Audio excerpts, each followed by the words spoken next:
Hello everyone and welcome back. Today we will be doing something a little bit different, as everybody does love tier list. We are here. We're going to do them by color and how we feel it. I'm going to try to do 2 colors, but if it gets a little too long, I'm just going to do 1 and we're going to upload. And why am I doing a tier list now? I didn't get access to the event. I didn't apply in quick enough or something, I think. So I didn't realize I had to apply, to be honest. I thought you just had to get lucky and get announced to be there. So I found out where the apply. Definitely did it too late.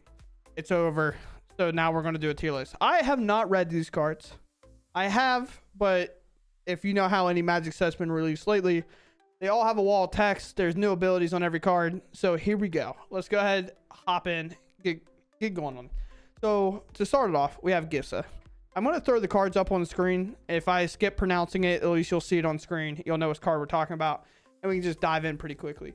So Gissa has Ward, pay 2 life, and Ward 2. So therefore you have to pay 2 mana and pay 2 life in order to get off the battlefield. The 2 life clause is kind of whatever. You most of the time at 5 CMC area, like you're probably fine with your life, or like get around it with something like a Sunfall. So I think the 2 life clause is not that important. The 2 mana clause can be. It dodges a lot of things. However, go for the throat. You're gonna have the 2 mana. So I'm not really sure how I feel about this card. I don't think it's that great, but let's read the rest of it real quick. It gives skeletons and zombies control a 1/1, and they have menace. So that's very important if she's still in play because of her next ability. Next ability reads: whenever you commit a crime, create 2 tapped 2/2 blue and black zombie rogue creature tokens. It only triggers once each turn. I don't think triggering a crime is necessarily going to be that complicated whenever you can use a cut down on your opponent's turn or a go for the throat, like targeting one of their things, because a crime states targeting an opponent's anything. If you target it to bounce it, that's committing a crime. You target it to remove it, it's committing a crime. You target them, I believe, is committing a crime. They control and or cards in their graveyard is a crime. So everything is a crime. Like, it feels like everything's a crime. Unlicensed her, for example, target cards in their graveyard with it. It is a crime. So you can commit a crime at any time. This is like so weird out of context. Just everybody commit a crime, please. Right now. Do it all. Everybody commit a crime, make some zombies, you know? But Lissa does not feel good to me. I think it can make 4 creatures very quickly, but I feel like on turn 5, like tapping out for it, that really where you want to be. Also, the creatures enter tap. So I'm going to throw Gissa, I keep saying Glissa, but Gissa right into C tier. I don't think she's that great. She could be. I could be wrong. There might be some crazy things I'm not thinking about. But I don't think she's that good. I don't know if she's better than the rest. So let's move on. Tiny Bones, the Pickpocket. Death Touch, whenever it deals combat damage to a player, you may cast target non-land permanent card from that player's graveyard. And mana of any type can be used to spin that card. Now, we've seen in the past where cards like this have been good, but I don't think they've been too good. And the problem is, a lot of times the way your deck's constructed, especially with a black deck, is very focused on removal and casting big end spells. Like, would I want to play Tiny Bones, or would I want to play like Outrageous Robbery? And I think the Robbery would be the card I'd want to play, because Tiny Bones isn't guaranteed to hit. It can get removed by every single removal spell. It does have Death Touch. Multiple copies are bad. I'm not really sure, but I do think it's a little better than Gissa. I do find it better than Gissa. Its ability might be crazy. It always depends how the structure of standard unfolds more than anything other than that. Oh, there he is. I kept seeing the Tiny Bones joins, but we're going to slot him right into B tier. I think it's better than Gissa. It might end up in the front of C here, but for right now, we're going to put it in B. We'll see how it goes. Let's move on. The Bronco. I hate this card. This card sucks, in my opinion. If you know what Dark Confidant is, everybody called it Bob, but Dark Confidant was flip over the top card. You take damage equal to its mana cost, put that card in your hand. You didn't have a choice. The Bronco does not give you a choice. Whenever this attacks, reveal the top card of your library and put it into your hand. You lose life equal to that card's mana value if it's not saddled. Saddle we'll talk about in a second. Holy cow, if you flip over a Gix command early against any aggro deck, you're just taking 5 to the face for attacking for 2. they don't even have to block. If they're close to, like, if you don't have a saddle and you have this creature in play, it is permanently on blocking duty if you're at 4 life or something.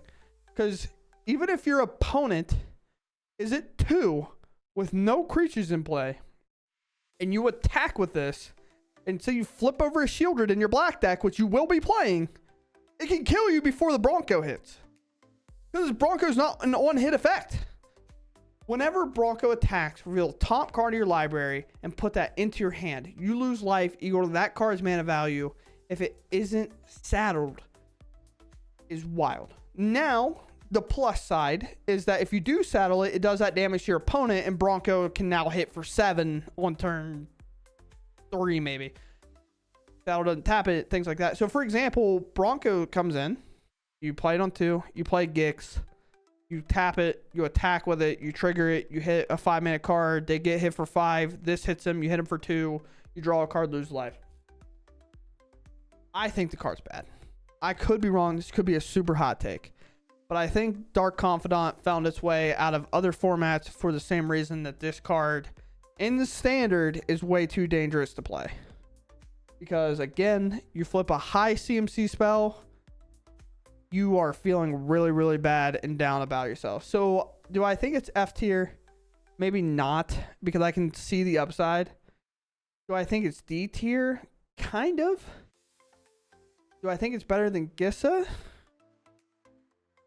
I don't see Gissa. Maybe I should flip these two. Maybe I'm more like this. 5-mana cards are bad, but I don't think this card's that good. I'm going to leave it like this. This is where I'm going. Maybe I overreacted to this, but right now, I think the downside's way too high.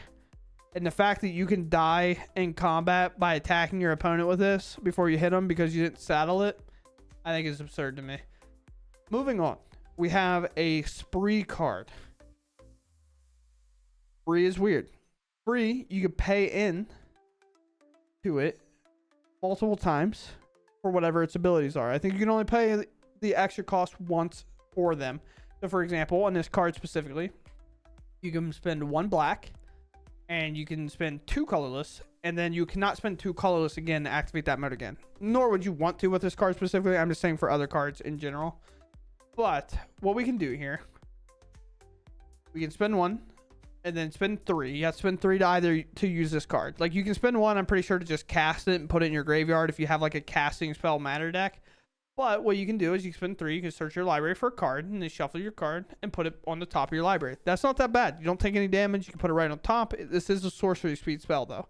However, where the really good upside is for 5 mana or 3, you can just use the bottom mode, of course, which is really good. The hard part is it is just 3 black mana. 2 black, target player draws 3 cards, lose 3 life. My oh my, is drawing 3 cards for 1 life, or well, 3 life, but 1 life per card, significantly better than the Bronco. Like, can we see how dangerous the Bronco is in comparison to this? I'm not going to talk about the Bronco anymore after this. I'm just saying, can we see, like, I can just draw 3 cards for 3 life and be fine, but not have to take the risk. You know what I'm saying? So here we are. This can, at 5 mana, tutor a card in your deck. You can draw that card because it would resolve top bottom. So you'll search your library first. You'll put the card on top. You'll draw that card, lose a life, and then the next 2 and lose 2 more life. Yeah. They're very cool. It's very cool. I like the card. I like it a lot. Where am I going to put this? I think this card's probably A tier, straight up. I know that's kind of crazy. Just to draw 3 for 3 life is just really good. I could be wrong. This could be an overreaction. I just think Spree cards are going to be weird. They're hard to evaluate too. Like, do I think this card's incredible? Not really, but like, it's better than all the other cards. I think it's better than Tiny Bones, and maybe I just need to be like this. Maybe it's not necessarily A tier, but we put it in the B tier. I like this. I like moving everything down. This is kind of where I was talking. Like, I'm not entirely sure. So I'm going to rock with this. I don't know if I necessarily consider it A tier, but I do think this is the best card that we've read thus far. Paravec, the Punisher. Might have said that wrong. But it is 3 mana, 3/3. Whenever you commit a crime, exile up to 1 target black card from your graveyard and copy it. You may cast the copy. If you do, you lose 2 life. Oh boy, the restriction of it having to be a black card is not good. Not any card, and it's only our graveyard. From your graveyard and copy. I don't like this card, chat. I don't like this card at all.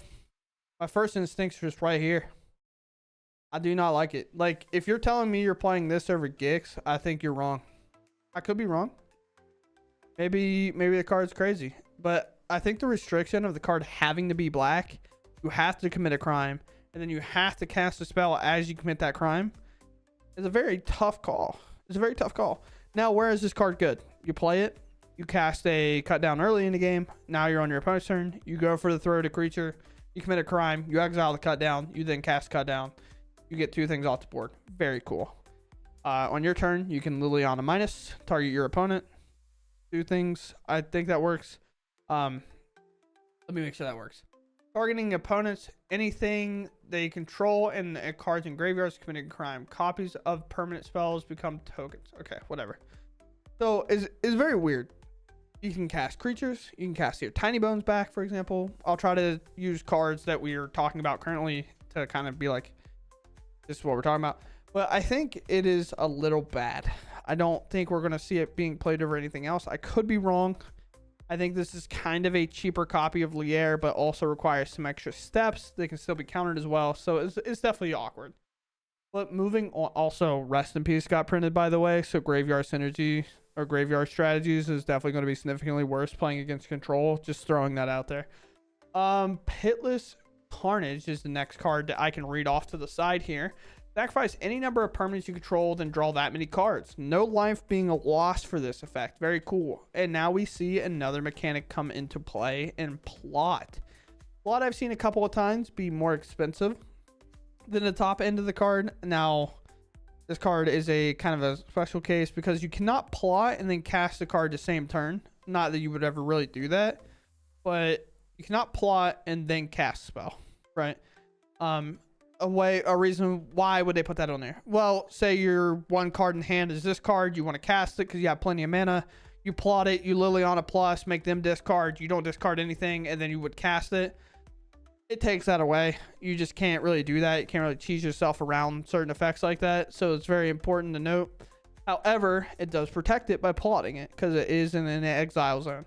However, you may pay 3 and then plotting. If you plot the card, is like farewell, but 10 times better. You may pay the 3 and exile this card from your hand.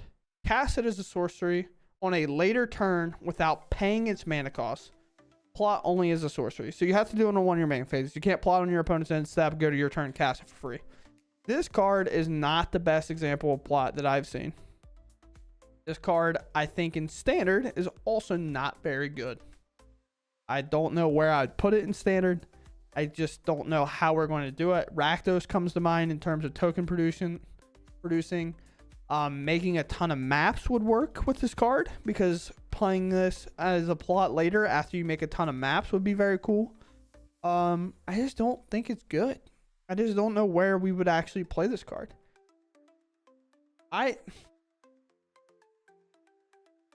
Here? Do I think it's F tier? Kind of. Do I think it's as bad as the Bronco? I don't think it's as bad as Bronco. Bronco. This is the Bronco tier, by the way, right now. This is Bronco tier. Oh boy, is it that bad? Who knows, man? It's so hard with Magic because so many tokens can be produced. I think this card's bad. I don't know how to evaluate it because of the plot. If you told me this card was 4 mana and did this, it's F tier. Plotting it and playing it for 3 on the turn you actually kind of pop off and make a ton of tokens is what's so hard about it. I just don't think the black's the right color for it. In standard, you're F, dude. You're bad. You're bad for standard, I think. I hate it. I hate to say it, chat. I think this card's bad. Maybe it's nuts. Maybe we'll come back and look at this in a month and be like, wow, I'm really bad at evaluating cards, but let's move on. We have Rush of Dread. It is 3 mana. 3 mana. Cheapest it can be is 4 if you actually want to do something with the spell. Target opponent sacrifice half the creatures they control rounded up. Dangerous. We have better 4-drops probably in this slot to fill that role in terms of removing our opponent's stuff. However, it does not remove ours, which is something to think about. You can spend 5 mana. Target opponent discards half the cards in their hand rounded up.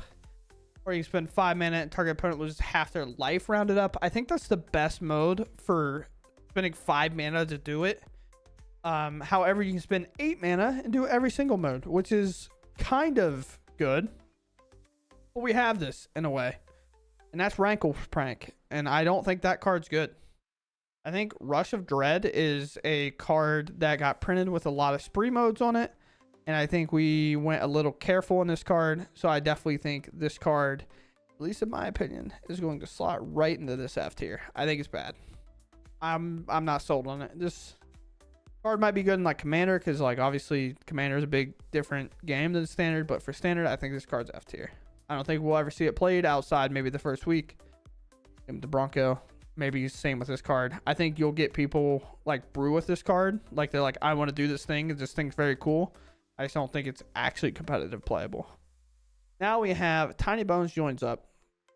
This card I think is better in some ways than the 1 mana enchantment we already have, but worse in about 2 other ways. In the fact that 1, this is legendary for 1 black mana, and it says whenever it enters the battlefield, any number of target players, this can be ourselves by the way, so if we have a graveyard synergy deck that matters, or we want a card in our graveyard, we can use this card. Any number of players each discard a card. So our opponent does, we do, everybody does if that's what you want.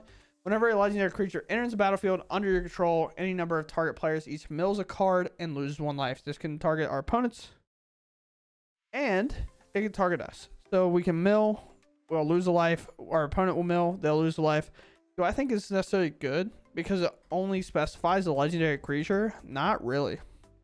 I think it's a good card that synergizes well in draft, like with a couple of these cards that I've seen thus far. But here I think Tiny Bones is pretty bad. In general, I do like its ability, but I think is it Hopeless Nightmare, where you can kind of sack that one and it's not legendary and you can scry. I think scrying is way more important than this 1 damage drain effect on this card. I don't know if it's necessarily F tier. I don't think it's necessarily that good, so I'm going to slot it right into the end of D tier, because I think Gissa and however you say this guy's name is better than it. But here we are to probably the best black rare or mythic in the set, and surprise surprise, it's like the cheapest one without being like the 1 mana card. We have Badmere New Blood. Downside to this legendary card, because obviously you kind of can't get 2 of them online and start committing the crimes, but it's a colorless and a black legendary vampire rogue creature. It says whenever you commit a crime, put a 1/1 counter on it. New Blood, it only triggers once each turn. But again, I don't know if that's necessarily that crazy of a clause. I think it's a good clause to have, because obviously you can commit a ton of crimes at once if that wasn't the case. However, when it has 4 more counters, I don't think this part's necessarily that relevant, but whenever it has 4 more counters, it gets a 1/1 on it and has Menace. Now, it does not specify a specific counter. For example, it doesn't need like a fate counter or like an ice counter, like something stupid like that, or a blood counter, some crazy thing that they put on cards sometimes. So it doesn't need anything like that. So that's very cool. So if you have anything that can kind of make counters go pretty quickly, that's pretty sweet. However, again, very fast on turn 2. You can play this. If you play something like a Blood Tithe Harvester, you can do something. If you have a 1 mana thing that targets something, you can cut down on your opponent's turn or go for the 3rd on your opponent's turn, cut down on your turn. That gives you a lot, 2 crimes right away. This very quickly becomes a 2 mana 4/4, and then you can make it a 5/5 and attack with it very, very quickly. Again, the legendary clause kind of makes it bad. If I had to put a card from the blacks, rares, and mythics into a higher tier, I do think this is the best card of the set. Without the big score and stuff in here, I think this is the best black card that there is. It's going to go right on top here. And with that said, I don't think I need to change this very much. I kind of like where it's settled up. I kind of like this. But we are going to move on to the green. And here we go. I have not read these again, like I've said. So here we are with green. We have Bristly Bill, Spine Stower. 2 mana. Right away, it's another 2 mana 2/2. That's also a legendary creature. It has landfall. Whenever a land enters the battlefield under your control, put a 1/1 counter on a target creature. This does not trigger once a turn. So we already saw how sack lands have been super relevant. This card can grow pretty quick. You play this on turn 2. You play a land on turn 3. You play something like a Topiary Stomper. You put another land in. This is a 2 mana 4/4 very quickly. And then the next turn you play another land. If it's a sack land, you go get another one. And now it's a 6/6 very quickly. So landfall can get out of hand very fast. That is something I do know about landfall from playing like landfall style decks in the future. This creature can get crazy. Now, it's a legendary creature. How do we evaluate that? I do think this card's good. And it has one more ability on it, by the way. 5 mana, double the number of 1/1 counters on each creature you control. So it's also a mana sink if you have counters on all your creatures. I think this is a tier card. Mono green has been close for a while. I do think this set has some good mono green cards in it. I think there's another card up here in the future that we're going to talk about that's pretty wild. Maybe I'm over evaluating the landfall on this, but again, cheap cards that can grow quickly like this one can is very dangerous. It's so crazy. Like, it's very underestimated. But again, 2 mana, play this creature. Play a land on our turn 3. Play a Topiary Stomper for ramping. If we're in mono green, that's what we're going to be doing. Or just at some point, maybe you play a land, and then next turn, maybe play an invasion. This thing gets so big so fast. That's 5 lands you put into play after you played this. This is a 7/7. So quickly. With a 5 mana ability that pluses all the counters on all your creatures. Doubles them all. Permanently. So I think a mana sink, and it does not say sorcery speed, so you can do it at instant speed. I'm pretty high on this card. I don't think it's S tier. I do think it's A. I could see it never being played, but I do think it's good. We have the Hydra. This card. Wow. This card is wild. We have a mana sink card, an early card that helps us sink later. Very weird to say that, but we have the Gold Vein Hydra. It's a green and X. Vigilance, Trample, and Haste. Whenever it enters the battlefield with X 1/1 counters on it. Whenever it dies, create a number of tapped treasure tokens equal to its power. Dying is important because if they exile it, it doesn't matter. It's gone. You know, for example, this is marchable for 2 mana.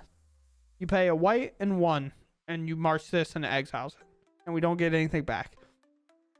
The reason I'm high on it is one, it dodges Wandering Emperor because it has Vigilance, but it has Vigilance, Trample, and Haste. You spend 4 mana in this, you make a 3/3, you attack, you hit your opponent for 3, or if they cut down it, or not cut down it, go for the third hit, remove it. Fateful Absence, you know, any of those things. You make 3 treasures, and next turn you're untapping with 7 mana. I think this card's good. I don't know if it's S tier either, but I do think it's A. I'm going to throw it an A for now. I do think these cards are better than this. I like this. I am putting them in order. The front card is more important to me. Now we move on to Railway Brawler. It has Reach and Trample, 5 mana, 2 green, and 3. It is a 5/5. Whenever another creature enters the battlefield under your control, put X 1/1 counters on it, where X is its power. These cards are weird. It is plot for 4. You can play this for free on your 5th turn, where you would play it anyway. Is that good?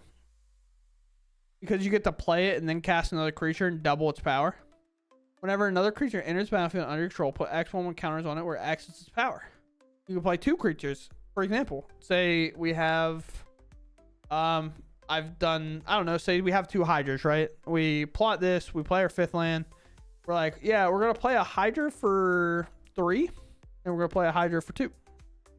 I guess we need to do 2 and 1, kind of, because you have to pay a green, right? If we do 2 and 1, we get 2 Hydras in play. One is now a 4/4, and one's a 2/2. Along with the fact that our Railway Brawler's in play. Like, we very quickly turn the page of this card. I think the card's B tier. I do think it's expensive. I do think like it's very easily to play it for free and it get removed because we're at that high mana value. But do I think it's better than that card? I do. I do think thus far the green cards are crushing the black cards. I don't think it's necessarily that close. I could be wrong, but again, this is my opinion and first reads, so take that as you will. We have Colossal Rattleworm, 4 mana, being 2 green and 2 colorless. Has flash as long as you control desert. I believe our new lands outside of our fast land are deserts, but I don't imagine this is actually going to be that relevant. Trample. Exile it from your graveyard, search your library for a desert card, put it on the battlefield, tapped, and then shuffle. Did mono green get pushed in the office today? Like, Wizards, what are we doing? I have to reread this card. I literally don't believe it. 4 mana. 2 colorless and 2 green. It is a 6/5, by the way. 4 mana 6/5. That is way over the average bar. The average bar is however much mana it is its power and toughness. If its power and toughness is pretty even and they want it to be a rare or mythic, a lot of times it'll have an effect on it. So this would be normally a 4/5 or a 5/4 or like a 4/4 with some like keywords and whatever. This has a keyword and it's a 6/5. It has trample. Whenever it has flash as long as you control a desert. So you can just do this anyway.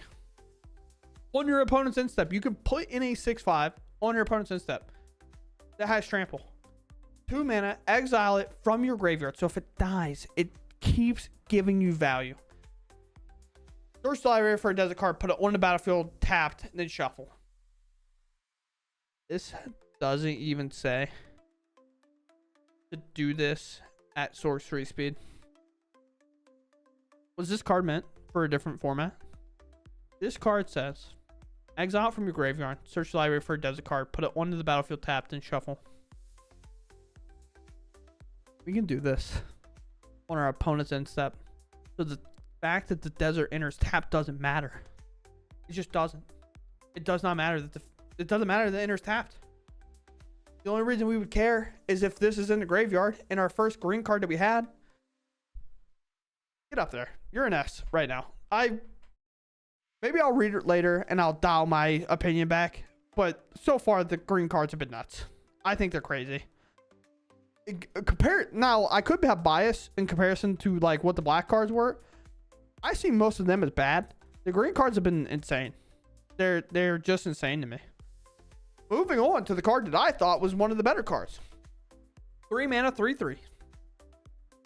See how we say 3 mana and it's a 3/3?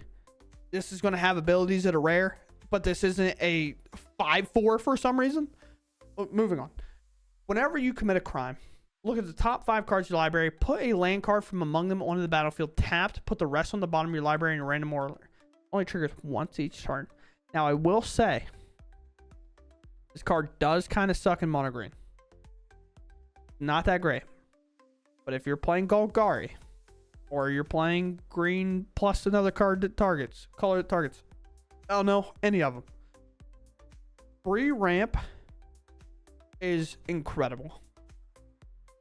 If you're playing the green red deck, are we fine with World Soul Raging our opponent, looking at the top 5, and then grabbing a land out of that top 5 and also putting it into play? Are we fine with that? Are we fine with that, chat? I think so. I think this card's good. I think it's B tier. No, I think it's levels above every single card under B tier. I think it's A. I don't think it's better. It's very weird because this card needs a lot of help to be good. Maybe that would make it B. I think it needs a lot of help. I'd put it maybe in the front B. Maybe behind this guy. I think this guy's good secretly. I think this guy is really, really nice because, like, for example, you play this for free and you put in, say, this guy that's 4 mana. Also, by the way, let's talk about that. This is a mythic and at 5 mana is a 5/5. I mean, realistically, it's 4 mana. So it's a 4 mana 5/5 because you plot it. But if you want to play it, like, right then and there, like, it's 5/5. But, like, can we talk about that? Like, how crazy that is? I should have done green by itself. This is wild. I just can't. This is nuts. But moving on, I got 3 more cards, I think. Yeah. All right. Sick.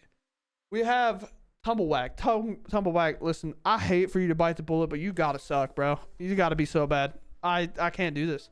At the beginning of combat on your turn, put a 1/1 counter on a target creature. All right, you're 3 mana 2/2. We're starting off fine. 3 mana, a green, 2 colorless, 2/2. It can make itself a 3/3. Whenever it attacks, while saddled, double number 1/1 counters on target creature. Probably be itself. Saddle for 2. It's not bad. This card's not bad. I don't think it's that impressive though. Like, I think this card's good, but it does require some setup. It does die to everything. I think you're C, man. I really do. I think you're C right now. Holy man, this list is gonna get wild. But I think you're C. I don't know. I just don't know. Realistically, what I want to do with you. I'm moving on though. Outcaster's Trailblazer. Enters battlefield. It's 3 mana. 2 in green. Whenever this enters battlefield, add 1 mana of any color. That seems bad, but hold on. We have some extra thing. When another creature with power 4 or greater enters the battlefield under your control, draw a card. It's not awful. But again, it's all reliant on its back ability. Plot 3. So we can play this for 3 on turn 4. So realistically, its goal is to help you on turn 3, you plot it. On turn 4, if you can have that land, you could play it for free. It's a 4/2 that enters. It's very easy to remove with like lightning strikes, play with fires. It's very easy to remove this card. Don't get me wrong. But it does say when a creature with power 4 or greater is put on the battlefield under your control, and if you're in green, that's very likely that you have that. You can trigger its draw ability, and then it also has 1 mana of any color. Do I think this card's good? No. I think this is by far the weakest card thus far. I think the Bushwhack's better at 2 mana. I think this card's fine. I just don't find it that great. I do think the best thing about this card, that the 4 power being so high does trigger all your smaller green creatures that have like the I don't remember exactly what they're called, but if a creature with higher power or toughness enters, it gets a 1/1 on it. I do think that's really solid in those type of decks. For example, Rookie, even like you can investigate, you put another counter on Rookie. Rookie has vigilance, you attack for 3. Like it fits that role very, very well. I just don't know if I find it that good. I realistically think I think you're better than those cards though.